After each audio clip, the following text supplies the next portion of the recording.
Oke, Assalamualaikum warahmatullahi wabarakatuh.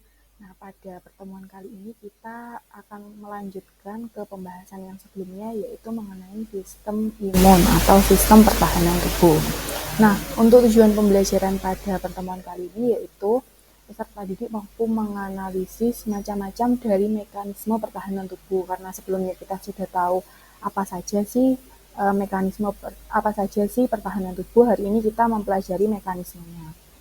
Oke, nah penilaian di bab ini yaitu dari LKPD, presentasi kelompok, serta penilaian profil pelajar Pancasila, elemen gotong royong.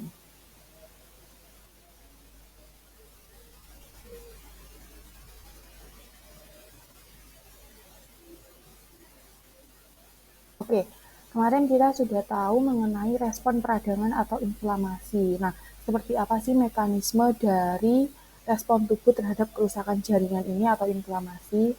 Jadi mekanismenya tuh gini, awalnya jaringan mengalami luka, misalkan kita terbentur, tergores, sehingga terjadi kerusakan pada jaringan yang mengalami luka tersebut. Nah, kemudian patogen mampu melewati pertahanan tubuh lapis pertama. Misalkan terjadi luka di kulit.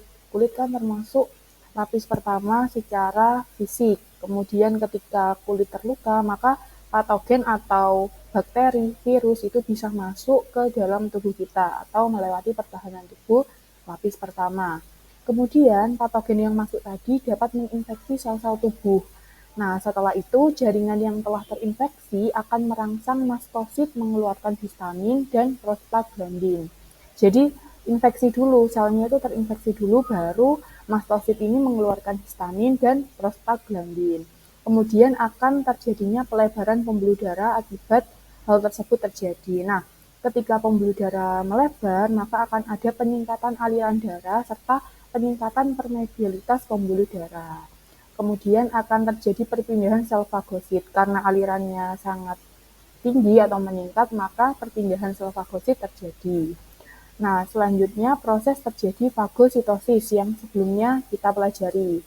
Sehingga setelah terjadi fagositosis, maka luka akan berangsur-angsur sembuh.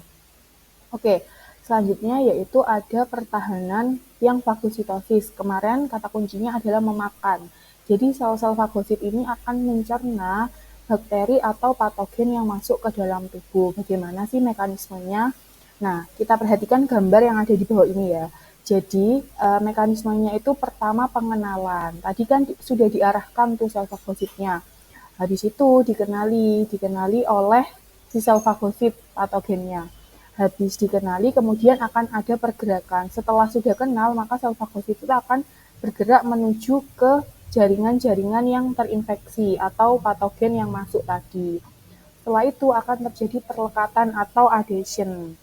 Nah, setelah adhesion, kemudian akan terjadi penelanan atau immersion. Nah, di proses penelanan ini akan dimasukkan ke dalam tubuh sel fagosit si patogennya. Habis itu, patogen akan dicerna oleh sel-sel fagosit dan kemudian akan terbentuk nanah. Nah, terbentuknya nanah pada luka kita itu merupakan proses yang sudah hampir sembuh. Setelah itu akan ada pengeluaran atau rilis dari bagian-bagian yang tidak dimakan oleh sel fagosit atau sisa-sisa dari terjadinya infeksi pada tubuh kita. Oke, kita lanjut pada pertahanan antimikroba. Nah, untuk pertahanan yang non-spesifik sudah kita bahas mekanismenya lagi, mulai dari inflamasi sampai fagositosis. Nah, sekarang kita akan fokus pada pertahanan tubuh yang spesifik.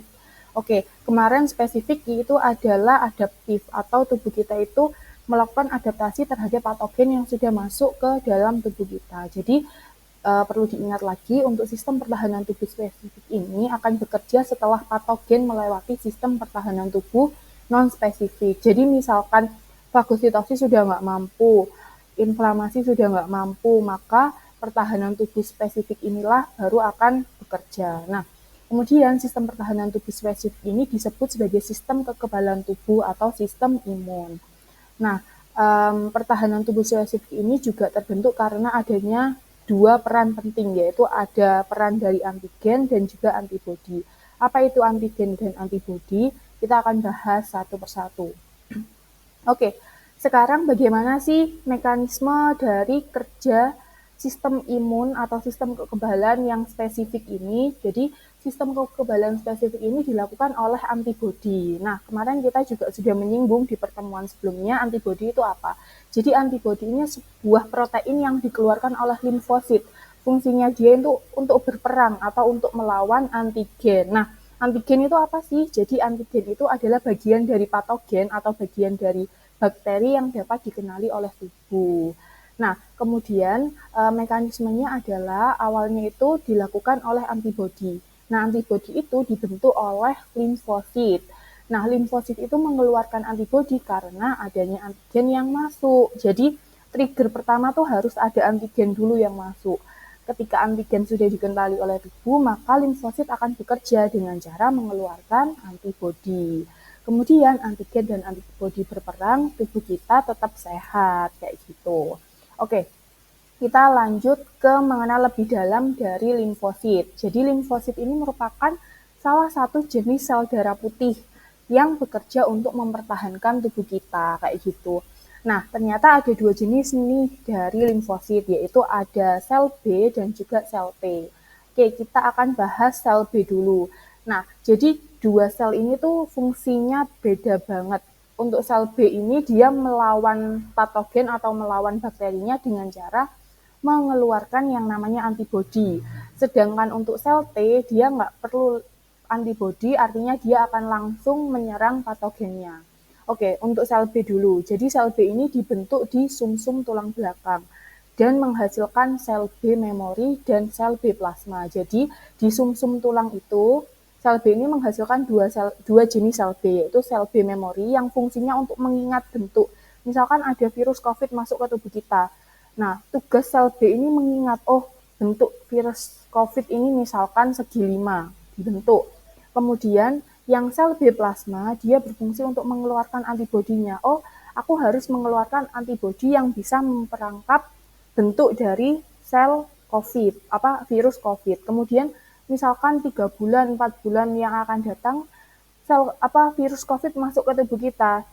Jadi tugas si sel B, oh ini loh virus COVID, memberitahu ke sel plasma untuk menghasilkan antibodi menyerang virus COVID. Jadi kedua jenis sel B ini akan bekerja sama. Ada sel B memori dan juga sel B plasma.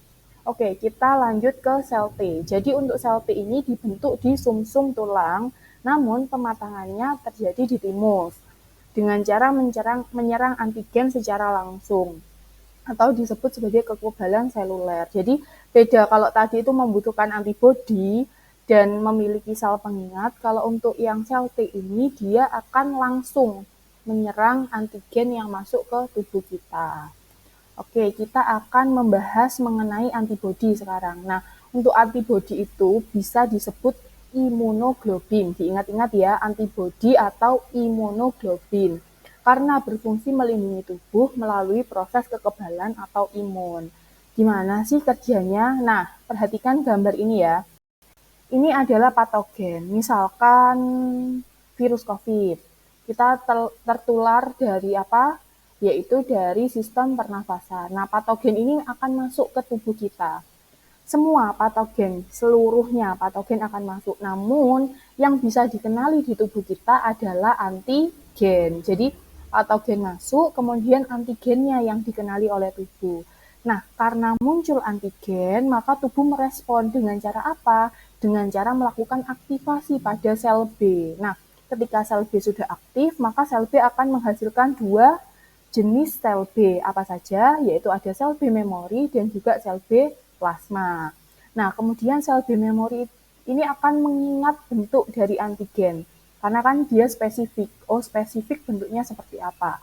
Kemudian untuk sel B plasma akan membentuk antibodi yang bisa menyerang si antigen dengan spesifik tadi.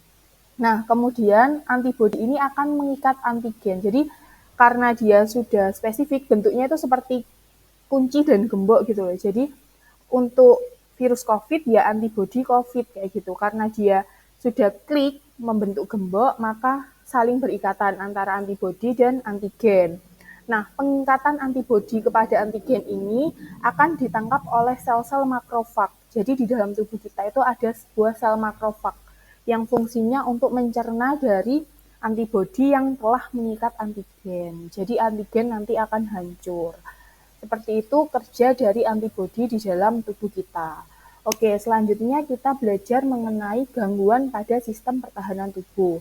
Yang pertama ada hipersensitivitas atau alergi. Nah, alergi ini merupakan peningkatan sensitivitas atau reaktivitas terhadap antigen yang pernah dipanjangkan sebelumnya. Oke, selanjutnya ada penyakit autoimun, merupakan kegagalan sistem imunitas untuk membedakan sel tubuh dengan sel inang, sehingga sistem imunitas ini akan menyerang sel tubuh sendiri, kayak gitu. Jadi, kesulitan tubuh untuk mengidentifikasi mana sih sebenarnya yang patogennya, malah dia menyerang tubuh sendiri. Oke, yang terakhir yaitu imunodefisiensi, yaitu kondisi menurunnya keefektivitasan sistem imun atau ketidakmampuan sistem imunitas untuk merespon antigen. Oke, untuk mengetahui sejauh mana kalian belajar dari video ini, silahkan tulis antibodi itu dibentuk oleh siapa sih? Silahkan kerjakan soal ini di kolom di bawah komentar ya. Jangan lupa sertakan nama kalian agar Ibu Nisa bisa mengecek siapa saja yang sudah paham seperti apa bentuk antibodi, dan antibodi dihasilkan oleh sel apa. Oke, terima kasih. Sekian pembelajaran hari ini. Assalamualaikum warahmatullahi wabarakatuh. Semoga bermanfaat.